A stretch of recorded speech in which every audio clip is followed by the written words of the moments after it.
yang biasa, dia nggak mau negur, dia nggak mau nyapa, itu melewati batas. Ambilin aku asar. Dan juga wal ilmi, seorang guru itu juga harus murah hati, wasabri, dan juga harus sabar, karena suri andani dan juga seorang guru andapnya itu harus bersih, andani al-iktisab atau andani il-makasib, dari rendahnya kerjaan. Ya, seorang guru kalau mau cari profesi, jangan profesi yang menjatuhkan keilmuannya. Itu begitu. Ya, kalau mau cari kerja begitu, berprofesi, jangan cari pekerjaan yang bisa merendahkan kepada keilmuannya. Ya kan banyak kerja-kerja yang merendahkan kepada ini. Bisa jadi guru, bisa jadi calo gitu. Nah, ini nah, itu kan merendahkan kepada keilmuan. Itu salah satu contohnya. Di kerjaan apapun kalau jadi guru, cari profesi yang jangan sampai menjatuhkan keilmuannya. Dan juga wa mulazamatil wara'i wal khusyu'i, seorang guru ini juga harus selalu wara' wal khusyu'i, dan khusyuk atau khudu ya. Seorang guru itu selalu wara'. Harta yang syubhat jangan sampai dia demen, apalagi dia haram. Yang syubhat ini jangan sampai demen.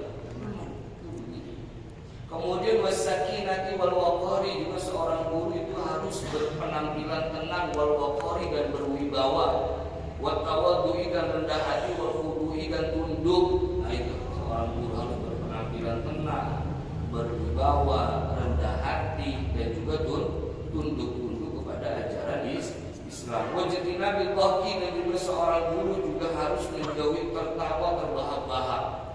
Itu dijaga. Itu harus dijaga. Jangan semisal lagi kumpul rame-rame tahu itu kan jamaah akhirnya mereka juga agak sinis. Tahu itu itu adabnya, makanya jangan harus menjauhi tertawa yang terbahak. Wal iksari minal mazhi wa mulazamatil wadhaif, dan menjauhi, memperbanyak minal mazhi, dari bercanda. Seorang guru harus menjauhi dari sikap yang namanya sering bercanda. Itu begitu. Kan akhirnya nanti wibawanya menjadi hilang. Misalkan seorang guru tadi, seharusnya murid bisa menjaga adabnya kepada guru, karena sering bercanda akhirnya wibawanya hilang. Nah makanya Imam Nawawi bilang jangan sering bercanda. Kemudian wa mulazamatil wadhaif, dan terus-menerus melakukan tugas asy'ariyah yang bersifat syariat. Ya, seorang guru itu harus punya tugas-tugas syariat. Maksudnya apa? Ya jangan pernah putus duha. Ini kita bicara sunnah. Kalau yang wajib kan harus seorang guru yang harus istiqomah baca Quran, istiqomah wirid, istiqomah tasbih, istiqomah selawat. Itu yang namanya selalu memiliki tugas yang bersifat syariat. Kalau di sini contohnya seperti apa? Kata dufi bi izalatil awsakhi wasyuuri, seperti bersih bi izalatil awsakhi, dengan menghilangkan kotoran, wasyuuri, dan bulu, allati warada asyadu bi izalatiha, yang mana syariat telah datang bi izalatiha, dengan menghilangkan kotoran atau bulu. Jadi seorang guru itu harus bisa punya aktivitas syariat. Seperti apa? Ya bersih-bersih kotorannya begitu. Jangan sampai semisal seorang guru begitu kukunya pada hitam begitu. Padahal kan nama syariat sudah dipotong, sudah dibersihin, atau gurunya begitu nggak rapi kelihatannya. Itu begitu. Saya dulu ingat Sayyidul Walid itu almarhum Al-Maghfurlah Habib Ali Abu Rahman Segaf. Saya punya akses itu karena orang tua begitu, kan punya akses masuk itu karena orang tua.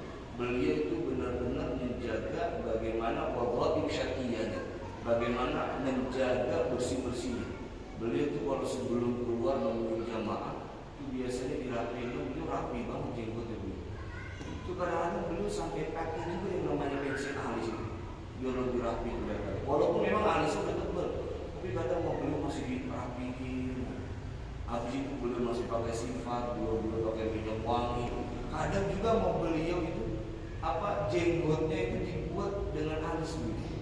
Nah saya bilang tadi saya punya akses masuk ke dalam ya karena orang tua. Sampai segitunya luar biasa menjaga yang namanya al-wadhaif asy'ariyah. Ya mungkin kita kalau melihat apaan sih pakai begitu, Padahal ternyata kalau kita baca kitabnya Imam An-Nawawi itu adalah sebuah adab. Ya, untuk memiliki terus-menerus harus punya tugas syariat seperti bersih-bersih tadi. Dan juga seperti muqaffas syarif dan seperti mencukur kumis, wa taqlimil alfari dan memotong kuku, wa tasrihil lihyati dan menyisir jenggot, wa izalati rawaih al-karihati dan menghilangkan aroma-aroma yang tidak sedap, wal malabisil makruhah dan pakaian-pakaian yang sudah tidak layak. Jadi seorang guru sebenarnya harus potong kuku, dirapihi, jenggotnya kalau misalnya panjang begitu, dan juga aroma-aroma yang tidak sedap juga harus dihindari. Bisa beli minyak wangi begitu. Ya kan kita pernah dengar di media sosial tentang Habib Anis. Ini saya lihat di media sosial Habib Anis Solo itu, ya, yang beliau juga sudah meninggal. Beliau bilang, saya ini beli minyak wangi dan begitu mahal tujuan untuk menyenangkan jamaah, untuk menghilangkan murid-murid saya itu begitu. Itu namanya menghilangkan aroma yang tidak sedap begitu. Dan juga pakaian semisal itu apalagi harus dijaga. Gitu. Yang udah jelek itu jangan dipakai gitu. Yang warnanya udah pudar itu jangan dipakai. Itu begitu. Itu adab dari seorang guru. Ya lagi-lagi ya saya di luar itu saya kenapa saya mencontohkan saya di luar itu karena lihat langsung. Beliau itu saking benar-benar menjaga pakaiannya, ya, karena beliau juga berbadan besar, ya. Beliau juga memang jahit, tapi jahit bahannya itu sekali beli, satu gulungan. Jadi satu golongan yang masih di plastik itu dibeli, dan beliau paling gak mau kalau beli made in Indonesia, katanya bahannya panas merah. Ya, karena beliau pertama badannya gemuk, masih muda, keringat begitu. Itu maunya made in Jepang, made in Jepang, yang masih rollnya itu belum terbuka. Nah itu, ya lagi-lagi saya memang melihat itu menjadi ketika beliau di dalam kamar pribadi. Ini apa nih? Kita kalau artinya jangan sampai kita dicap killer. Artinya dari masuk sampai pulang kayaknya manyun.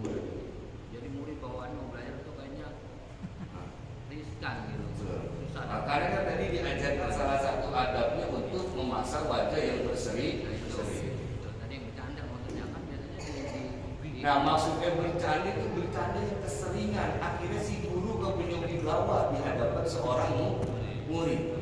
Ya. Terlalu apa kalau bahasa Betawinya cengengesan gitu ya. Nah kalau dia kan akhirnya wibawanya si guru hilang. Apaan ya?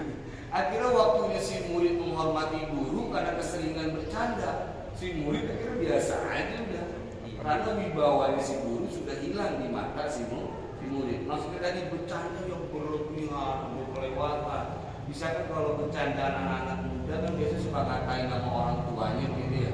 Dan terus si guru ikut-ikutan.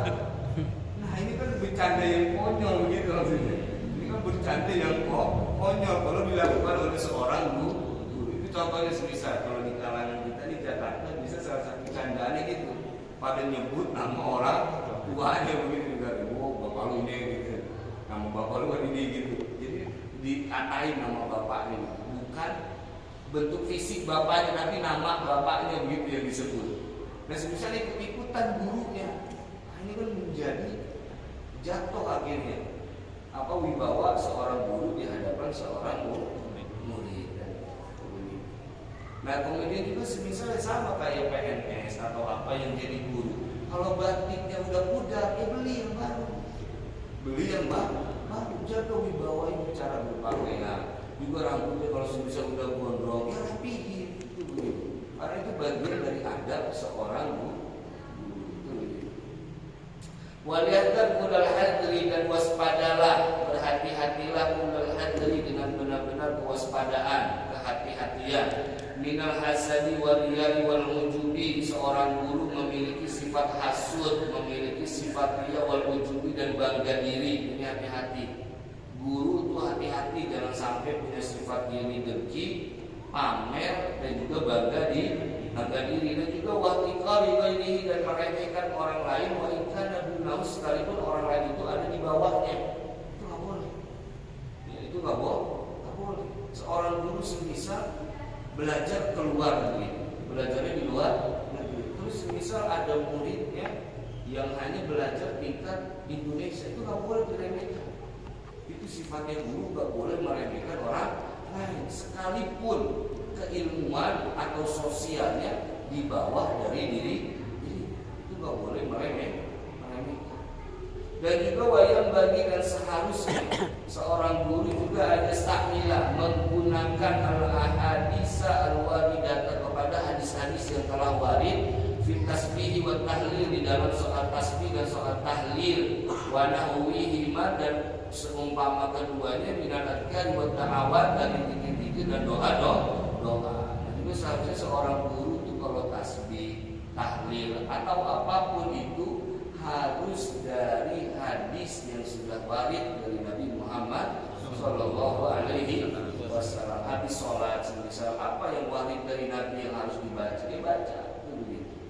Kemudian juga di luar dari selesai setelah sholat. Dan juga wa ayyuraqiballaha ta'ala fi sirrihi wa alaniyatihi, dan seorang guru juga harus memiliki adab merasa diawasi oleh Allah Subhanahu wa taala fi sirrihi wa alaniyatihi, di dalam kesendiriannya, wa alaniyatihi, dan di dalam keramaiannya. Jadi seorang guru itu harus punya adab, baik di dalam kamar yang lagi sendirian atau di luar bertemu dengan jamaahnya, dia harus tetap menjadi orang yang merasa diawasi, yang merasa diawasi oleh Allah Subhanahu wa taala. Jangan semisal di luar tampil soleh begitu, ketika masuk ke dalam ada soleh, itu salah. Itu salah. Di luar begitu semisal tampil soleh, berwibawa. Nah di dalam ada solehnya. Atau ada soleh, itu nggak boleh, guru nggak boleh begitu, kata Imam An-Nawawi. Baik dalam keramaian atau kesendirian, menjadi orang yang selalu merasa diawasi oleh Allah.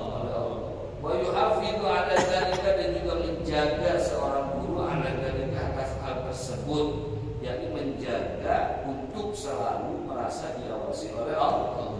Wa ayyakuna, dan juga seorang guru harus ada ta'wiluhu, apa sandarannya, fi jami'i umurihi, dalam seluruh urusannya bersandar Allah Ta'ala, atas Allah Subhanahu wa Ta'ala. Segala urusan yang dikerjakan oleh seorang guru, adabnya sandarkan itu kepada Allah. Jangan bergantung kepada makhluk. Itu begitu, harus disandarkan terus kepada Allah. Punya usaha apa, misalkan punya ikhtiar apa, sandarkan kepada Allah. Itu begitu. Nah kemudian faslun, ini adalah satu fasal. Wayang bagi dan seharusnya lahu bagi seorang guru ayat fuqa, guru ini harus bersikap ramah biman yaqra'u alaihi, kepada orang yang membaca alaihi atas seorang guru, maksudnya yang membaca dia mengaji.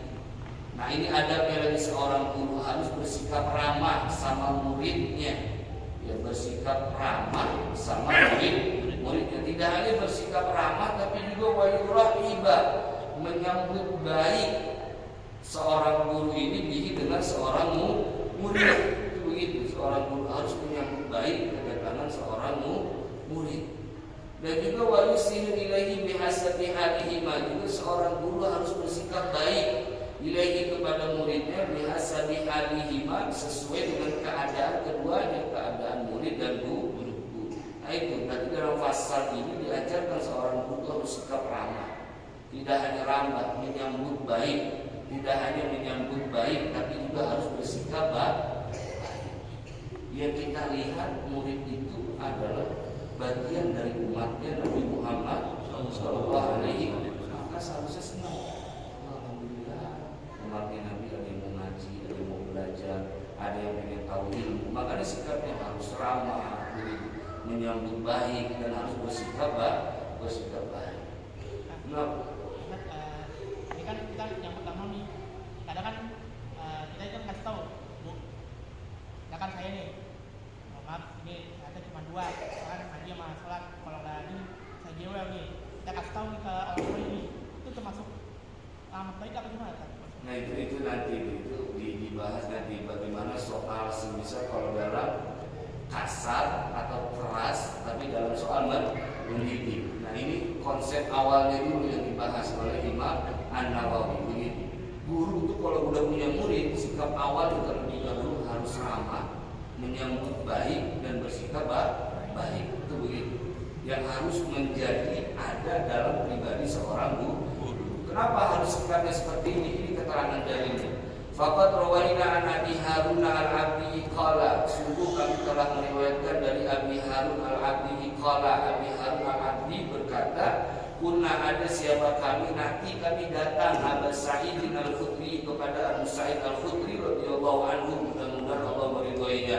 Fayaqulu, kemudian Abu Sa'id al-Khudri berkata, marhaban bi wasiyati Rasulillah sallallahu alaihi wasallam, selamat datang untuk menyambut wasiatnya Rasulullah sallallahu alaihi wasallam. Inna Nabi sallallahu alaihi wasallam qala, sesungguhnya Nabi Muhammad sallallahu alaihi wasallam telah bersabda, innan nasa lakum tabaun, sesungguhnya manusia lakum kepada kalian tabaun, itu orang yang ikut. Wa inna rijalan, dan sesungguhnya orang yatunakum yang mereka datang kepada kalian min aqtaril ardi, dari penjuru dunia, yatafaqahuna fid din, mereka ingin belajar soal ilmu agama. Fa idza ataukum, apabila mereka sudah datang kepada kalian, fastausu bihim khairan, bersikap baiklah kepada mereka, kepada murid khairan, yang paling baik. Kenapa kita harus bersikap baik kepada murid? Karena Nabi yang dulu. Kalau mereka sudah pada datang dari segala arah, begitu, maka kalau mereka sudah datang, kan bersikap baik kepada mereka. Itu begitu, bersikap baik kepada mereka. Ya kalau sekarang semisal contoh begitu, asal Malik kemarin sudah datang, pas sekarang datang saya gebuk. Nah itu kan nggak boleh begitu. Makanya itu tadi kita bisa menempatkan dari mana dia harus memiliki sifat ramah, yang menyambut baik, bersikap baik. Kenapa? Ya karena itu Nabi yang dulu. Kalau ada yang belajar datang kepada kalian, ayo sikapnya harus baik. Sikapnya harus baik. Rawahu meriwayatkan kepada hadis At-Tirmidzi, siapa Imam At-Tirmidzi, wa Ibnu Majah dan Imam Ibnu Majah, wa ghairuhuma, dan selain keduanya, selain Imam At-Tirmidzi dan selain Imam Ibnu Majah. Wa rawainahu, dan kami telah meriwayatkan nahwahu, seumpama hadis fi musnadin ad-Darimi, dalam musnad Imam ad-Darimi an Abi Darda, dari Imam Abu Darda radhiyallahu anhu, mudah-mudahan Allah meridhoinya. Nah hadis yang seumpama dengan hadis sebelumnya itu ada dalam musnadnya ad-Darimi. Hadisnya sanadnya dari Abu Darda. Faslun, ini adalah satu fasal. Wayam bagi, dan seharusnya ayat gula, memberikan siapa seorang guru lahum kepada muridnya, an-nasihata, akan nasihat. Begitu seorang guru itu harus bisa memberikan nasihat kepada si murid. Kenapa? Fa inna Rasulullah sallallahu alaihi wasallam qala, karena sesungguhnya Rasulullah sallallahu alaihi wasallam qala, beliau telah bersabda, ad-dinu an-nasihatu, agama itu adalah nasihat. Nasihat untuk siapa? Lillahi, untuk Allah, wa li kitabihi, dan untuk kitabnya Allah, wa li rasulihi, dan untuk rasulnya Allah, wa li a'immatil muslimina wa ammatihim, untuk pemimpin-pemimpinnya umat muslim, wa ammatihim, dan pemimpinnya masyarakat secara umum. Nah ini maksudnya apa? Kok nasihat ke Allah? Masa Allah mau dinasihatin? Karena Allah maha segala-galanya. Ini pemahamannya setelah itu. Rawahu meriwayatkan kepada hadis Muslimun, siapa Imam Muslim. Wa minan nasihati, dan termasuk bagian nasihat lillahi ta'ala wa li kitabihi, untuk Allah dan untuk kitabnya Allah. Kan yang pertama, agama itu nasihat. Nasihat untuk Allah dan untuk kitabnya. Yang dimaksud nasihat untuk Allah dan untuk kitabnya itu apa? Ikramu qari'ihi wa talibihi, memuliakan orang yang membaca Al-Quran, wa talibihi, dan orang yang mencari Al-Quran. Maksudnya mencari itu orang yang menjadi murid untuk mempelajari Al-Quran. Nah itu harus, makanya lagi-lagi tadi seorang guru harus memiliki sifat ramah, ya, menyambut, bersikap baik, dan juga harus memberikan kepada muridnya berupa nasihat. Kenapa? Ya tadi, Nabi disuruh bahwa agama itu nasihat untuk Allah. Untuk Allah itu apa? Memuliakan orang yang mau membaca Al-Quran, orang yang mau ngaji Al-Quran itu begitu. Wa irsyaduhu ila maslahatihi. Jadi bukan nasihat kita, oh ya Allah, ayo dong gini. Nah, itu namanya kurang adab nih. Nah, jadi pemahamannya bukan begitu nasihat untuk Allah, tapi nasihat untuk Allah itu apa? Muliakan para santri ataupun orang-orang yang mau mengaji Al-Quran. Wa irsyaduhu ila maslahatihi, dan menunjukkan si murid ila maslahatihi kepada maslahat, wa rifqu, dan ramah bihi dengan seorang murid, wa musa'adatuhu, dan membantu murid ala talabihi, di dalam mencari ilmunya, bima amkana, sebisa mungkin. Jadi seorang guru itu harus menunjukkan mana yang maslahat, mana yang mafsadat. Juga seorang guru harus bersikap ramah, harus bisa membantu apa yang dicari oleh muridnya, bisa dia. Maaf, saya cuma bisa sampai di sini. Coba kamu tanya lagi dengan si fulan, mungkin dia bisa membantu apa yang menjadi persoalan kamu. Nah, itu ada seorang. Dan juga wa ta'allufi qalbi talibi, dan lembut kepada hatinya seorang murid. Nah, itu begitu. Ya, seorang guru itu juga harus lembut kepada hatinya seorang murid. Wa ayyakuna samhan, dan juga seorang guru harus bersifat toleran, memaafkan, ditaklimihi, dengan mengajarnya, fi rifqin, di dalam kelembutan, mutalatifan, dengan lembut bihi, dengan seorang murid, wa muharridan, dan juga memotivasi lahu, kepada si murid, ala ta'allum, untuk belajar. Jadi harus punya lapang dada dari seorang guru, harus bisa selalu memaafkan si murid itu begitu, dan juga memotivasi agar si murid itu untuk selalu belajar. Kemudian juga wayang bagi lahu ayyadzakirahu fadilatan dzalika, dan juga seharusnya bagi seorang murid, bagi seorang guru, ayyadzakirahu, mengingatkan si guru kepada muridnya, fadilatan dzalika, akan keutamaan ilmu.